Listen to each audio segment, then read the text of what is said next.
Hai, kenalin aku Asrifah akan ngobrolin tentang kasus yang lagi viral akhir-akhir ini di media sosial, yaitu kemunculan dokter detektif. Dokter detektif atau yang sering disebut dengan doktif merupakan seorang konten kreator yang memberikan edukasi tentang skincare dengan penampilannya yang khas, yaitu mengenakan topeng. Nah, kemunculan doktif menjadi viral karena ia secara terang-terangan membongkar praktik-praktik curang dan berbahaya dalam industri kecantikan, termasuk penggunaan bahan berbahaya dan klaim produk yang menyesatkan.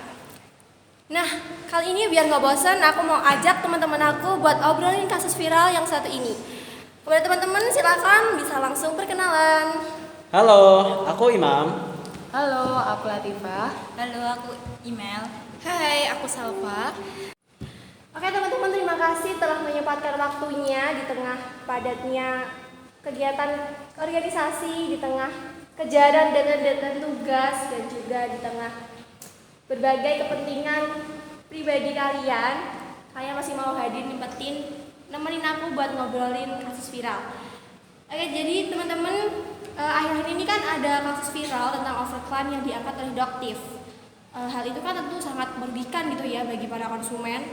Kira-kira dari teman-teman ada nggak sih yang kebetulan memakai produk-produk yang ternyata overclaim? Aku sangat kecewa banget sih dengan brand yang aku pakai. Ternyata itu mengalami overclaim yang dicantumkan presentasinya kadar formulanya tidak sesuai dengan kandungan produk sebenarnya.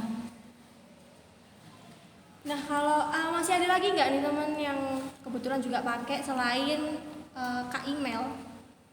Oke, kalau aku sendiri tuh ya, kalau dibilang kecewa ya kecewa sih sama produk overclaim yang kebetulan aku pakai. Tapi yang aku rasain itu ketika pakai produk yang dibilang overclaim tuh ya masih cocok-cocok aja sih, nggak ada dampak buruk yang signifikan juga. Oke, jadi dari tanggapan kalian, apakah kalian itu masih mau pakai produk itu lagi, masih mau beli gitu, apa mau langsung cut off aja? Kalau Kak Imel gimana? Langsung cut off aja sih. Kalau Kak Salva? Nah, kalau dibilang mau beli lagi atau enggak tuh ya masih mau aja sih, selagi produk itu enggak merugikan buat aku ya kenapa enggak. Oke, jadi sebagai konsumen pasti akan merasa kehilangan kepercayaan ya. Tapi terkait minat beli itu sesuai dengan preferensi masing-masing. Nah, secara umum kasus ini pasti sangat merugikan terutama bagi konsumen. Tapi selain itu kasus ini juga pasti melanggar etika bisnis syariah. Menurut kalian prinsip apa saja sih yang dilanggar oleh brand-brand produk tersebut? Mungkin boleh deh dari Kak Imam. Oke ya, kalau menurutku itu salah satu melanggar prinsip dari kejujuran atau dalam istilah Islam itu asidik. Jadi dalam Islam, kejujuran itu adalah suatu prinsip dasar dalam setiap transaksi. Bisnis yang dilandasi kejujuran tidak hanya melibatkan pengungkapan informasi yang benar kepada pelanggan, tapi juga dalam menjaga integritas dalam semua aspek, baik aspek operasional perusahaan maupun aspek-aspek yang lain. Nah, seperti contohnya ya, misal dalam menyampaikan informasi, misal dalam iklan itu harus secara jelas, jujur, tanpa ada unsur penipuan ataupun manipulasi. Begitu, Kak. Oke, bagus banget nih melanggar prinsip kejujuran. Kejujuran itu di dalam Islam sangat amat penting gitu ya. Bahkan di luar Islam secara konvensional pun kejujuran juga sangat amat penting. Nah, dari Kak Latifah nih, menurut Kak Latifah ada nggak sih prinsip selain kejujuran yang dilanggar oleh produk atau brand yang ternyata overclaim? Kalau aku sih prinsip transparansi ya. Nah, kalau transparansi ini kan sebenarnya juga nggak beda jauh sama prinsip kejujuran. Transparansi ini sendiri kan juga kita harus terbuka sama pelanggan dan juga karyawan atau yang lainnya yang masih berkesinambungan dengan perusahaan tersebut. Nah, kalau nggak ada transparansi terkait dengan produknya ini kan juga pasti para pembeli ini juga merasa tertipu kan. Jadi mungkin transparansinya harus diperbaiki lagi. Oke, benar banget ya, transparansi itu sangat penting buat para konsumen. Karena seperti yang tadi juga di awal, ternyata konsumen juga merasa kecewa meskipun masih ada yang mau membeli tapi tetap merasa kepercayaannya itu menurun seperti itu. Nah, mungkin dari teman-teman yang lain ada yang mau menambahin lagi nggak nih? Mungkin ada tambahan lagi, Kak, dari saya. terkait prinsip, yaitu selain tadi prinsip kejujuran atau asidik, terus ada prinsip transparansi. Dari aku juga mungkin melanggar dari prinsip keberkahan. Jadi Islam itu mengajarkan bahwa keberkahan dalam bisnis itu lebih penting daripada sekedar mencari keuntungan materi. Keberkahan diperoleh ketika bisnis yang dijalankan dengan niat yang baik, mengikuti prinsip-prinsip syariah dan tidak merugikan orang lain. Gitu Kak.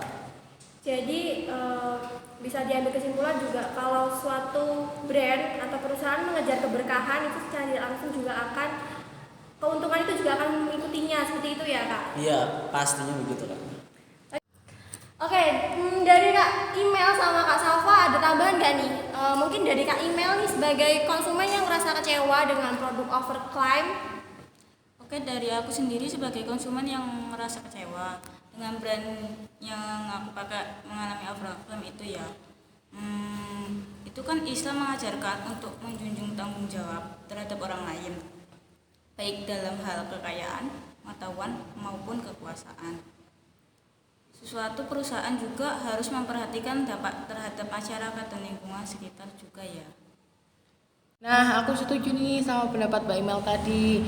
Jadi misal amit-amitnya nih ya, kalau kita sebagai customer malah mukanya rusak atau kenapa, bagaimana nanti tanggapan perusahaannya, apakah mereka juga mau bertanggung jawab. Nah, selain itu juga kan perusahaan juga harus memberikan manfaat buat para penggunanya atau customernya. Jadi nggak hanya mencari keuntungan buat mereka sendiri juga kan. Oke, bener banget nih. Jadi ternyata banyak juga ya prinsip-prinsip yang dilanggar oleh suatu brand yang overclaim, yaitu prinsip kejujuran, transparansi, keberkahan, dan juga tanggung jawab. Nah, dari penyimpangan atau pelanggaran prinsip tersebut, apa sih yang ingin kalian sampaikan kepada brand skincare yang melakukan overclaim? Mungkin dari Kak Salva, boleh deh. Oke, mungkin dari aku ya rekomendasi untuk perusahaan skincare yang melakukan overclaim tadi. Ya mungkin bisa melakukan evaluasi nih terkait produk-produk yang overclaim tadi. Jadi mungkin bisa melakukan kayak riset yang komprehensif mungkin terhadap kandungan produk dan manfaat sebenarnya yang dapat diberikan kepada konsumen. Oke, dari teman-teman yang lain, apakah ada yang ingin menyampaikan pendapat atau opininya terhadap suatu perusahaan atau brand yang overclaim? Oke, aku mau nambahin nih ya Kak.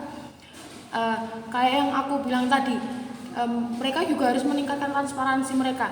Jadi kan kayak yang Kak Salva tadi bilang, mereka yang brand yang dimaksud Kak Salva kan juga bagus-bagus aja walaupun emang overclaim, tapi mereka tetap bagus. Jadi kenapa harus menyembunyikan fakta terhadap formula-formula yang dipakai kalau sebenarnya mereka itu juga bisa memberikan efek yang bagus buat para penggunanya. Jadi boleh ditingkatkan lagi transparansinya terhadap para penggunanya.